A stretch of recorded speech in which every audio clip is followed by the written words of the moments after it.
In our podcast, we'll take you behind the scenes of real student challenges.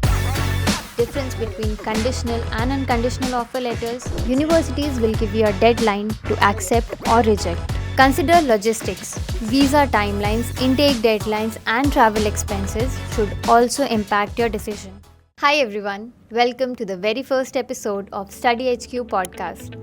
Whether you are a student, a parent, or someone just exploring national and international education, you are in the right place. In our podcast, we'll take you behind the scenes of real student challenges, application confusions, visa worries, scholarship dilemmas, and many more, and break it down into simple, actionable steps you can follow with confidence. Now, for our first topic, university offers. If you have started receiving admission offers, you have probably seen two types, conditional and unconditional offers. But what do they really mean? Should you accept it right away or wait for other universities? And how do you respond professionally? In this episode, I'll walk you through the difference between conditional and unconditional offer letters, what each means for your next step, and how to reject or accept offer letters professionally. And we have got email templates for you too. If you want a copy of these ready-to-use email templates, just fill out the Google form linked in the description and we'll send it straight to your inbox. Also, if you have just completed 10th or 12th and are not sure what to do next, we have got you covered there too. Check out our second Google form in the description and get a personalized career roadmap, completely free, built around your interests and strengths. All the links are in the description. Now let's get into it. First up, let's break down the basics. I still remember when I got my first conditional offer letter. It was amazing at first, but then the university said I still needed to send my final transcripts. That moment of confusion, totally normal. But here's what's actually going on. Conditional offer. This means the university has reviewed your application and are ready to admit you, but they're waiting on a few things. It could be a final boards result, an IELTS or TOEFL score, or maybe a missing SOP or LOR. Basically, they believe in you, but they want a final proof. Unconditional offer. This is when you have submitted everything and you meet all the requirements. It's a final offer and you're officially in. Both offers are good, but they lead to different actions. If you're still unsure what type of offer you have received, open your email now and check the wording. And if you want to make sure you respond the right way, fill out the Google form in the description to get our free email templates. Also, don't forget to comment helpful if you found this section any helpful to you. Okay, now you know the difference, but let's talk about why it matters. Universities will give you a deadline to accept or reject. With conditional offers, you also need time to complete those conditions. So don't wait till the last minute. A lot of universities process scholarship and housing benefits only after you have an unconditional offer. So delays here can affect your spot or funding. Some embassies will only issue student visas if you have an unconditional offer letter.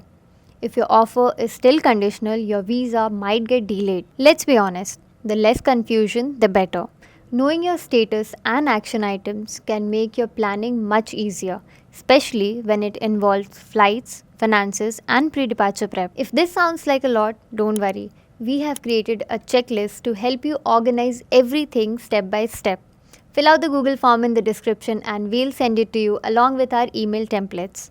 Also, don't forget to comment visa ready if this part hits you home. Alright, so you have received a conditional offer letter. Now what? Here's a simple action plan. Open your offer email and list down exactly what's missing. It could be your transcripts, your IELTS, or anything. If your university wants your IELTS score by June 10, make sure you get it by May 25th. Thank the university. Let them know you're working on it and ask if there's anything else that you need to know. Save all your files as PDFs and label them accordingly to avoid any last-minute panics. Take this as a project. Finish tasks one by one to move one step closer to that unconditional offer letter. So, you have got multiple offers, maybe one conditional, another unconditional. How do you decide? Here's how you can start. Find out courses which best suit your goals. Consider long-term targets like careers, course content, location, etc. Compare finances including scholarships, tuition fees, housing, all that fits in your budget. Consider logistics. visa timelines, intake deadlines, and travel expenses should also impact your decision. Once you decide, reply to the university.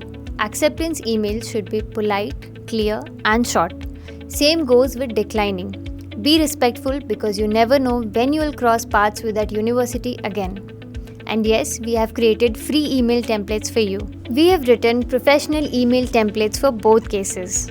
Just fill out the form in the description and we'll email it directly to you. And if you're still comparing offers, comment "Help me decide" and we'll cover this in the next episode. Let me share 2 quick stories. Student A accepted a conditional offer letter but waited too long to send their transcripts. They missed their deadline and lost their seat. Another student got an unconditional offer and a scholarship but waited 2 months to accept. By the time they confirmed, the scholarship fund was empty. So what's the takeaway?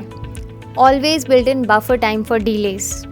And accept the right offer before it disappears. And remember, if you are confused whether about visa deadlines, offers, scholarships or anything, send in your questions. We'll cover them in the next podcast. That brings us to the end of our very first StudyHQ podcast. If you found this helpful, please follow our podcast, share it with your friends and turn on the notifications. We have got a lot more coming. 2 quick reminders. Want those offer email templates? Fill out the Google form in the description. Not sure about what to do after 10th or 12th? Fill out the career guidance form and we'll help you figure it out. Thanks for joining us and remember that your study abroad journey doesn't have to be overwhelming. You have got this and we have got you. Thanks for joining in. See you in the next video.